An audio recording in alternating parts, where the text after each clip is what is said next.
BJP senior నేత బీహార్ మాజీ ఉప ముఖ్యమంత్రి సుశీల్ కుమార్ మోదీ కన్నుమూశారు. ఆయన గత కొంతకాలంగా క్యాన్సర్తో బాధపడుతున్న ఆయన న్యూఢిల్లీలోని ఎయిమ్స్ లో చికిత్స పొందుతూ రాత్రి 9:45 తుది శ్వాస విడిచారు. ఈ విషయాన్ని Bihar deputy CM Vijay Kumar Sinha X వేదికగా వెల్లడించారు.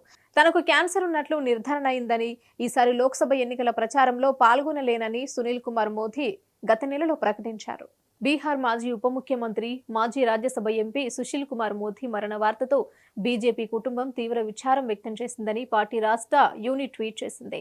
బీహార్ మొత్తం బీజేపీ కుటుంబానికి ఇది కోలుకోలేని నష్టమని తన ట్వీట్లో పేర్కొంది. ఆయన మృతి పట్ల పలువురు నేతలు సంతాపం ప్రకటించారు. కాగా సుశీల్ కుమార్ మోదీ మృతి పట్ల ప్రధాని నరేంద్ర మోదీ దిగ్భ్రాంతి వ్యక్తం చేశారు. ఆయన అకాల మరణం తనను తీవ్రంగా కలిచివేసిందని ట్వీట్ చేశారు.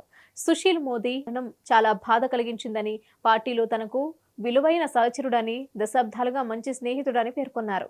బీహార్లో బీజేపీ ఎదుగుదల, విజయంలో ఆయన ఎనలేని పాత్ర పోషించారని ప్రధాని మోదీ ట్వీట్ చేశారు.